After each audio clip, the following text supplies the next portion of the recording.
একটা খুব সুন্দর জায়গা দেখান। প্রথমে দেখেন এই ঝর্ণাটা কি সুন্দর জল পড়তেছে। এখন আবার জল উপরের দিকে উঠবো আস্তে আস্তে। এই জল উপরের দিকে উঠতেছে, আবার আবার নিচে নামবো, আবার জল উপরের দিকে উঠবো।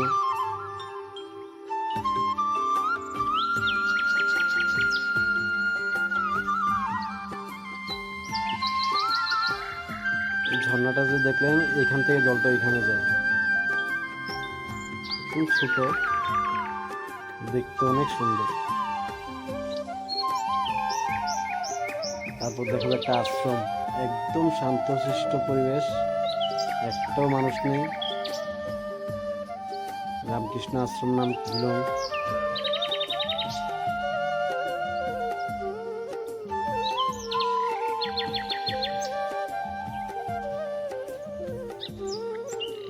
আস্তে আস্তে সামনে দিয়ে আরেকটু আশ্রমের গেট, অনেকগুলা সিঁড়ি দিয়ে উপরের দিকে উঠতে হবে।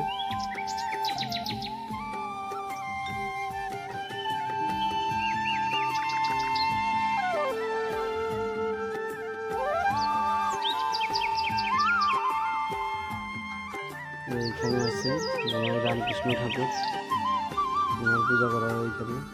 সাথে অনেকগুলো ঠাকুর আছে, সবাইকে তো চিনিও না আমি।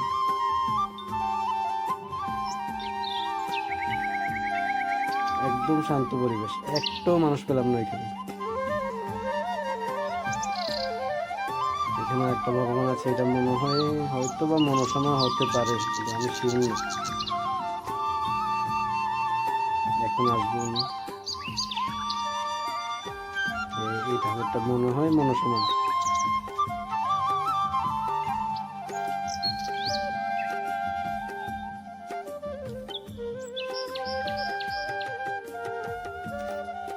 একদম শান্ত একটা পরিবেশে একটা।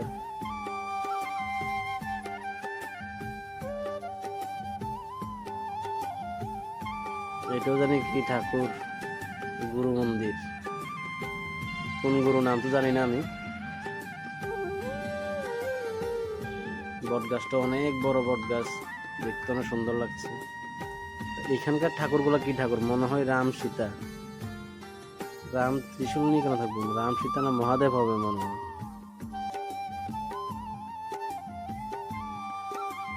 মহাদেব, মহাদেব হবে, সাথে নন্দী আছে।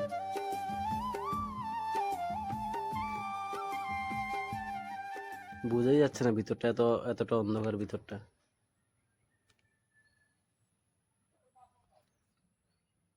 জায়গাটা এমনি খুব সুন্দর, কিন্তু মানুষ নেই আর কি। বছরে মনে হয় একবারই মানুষ আসে এখানে, ওই উৎসবের সময়।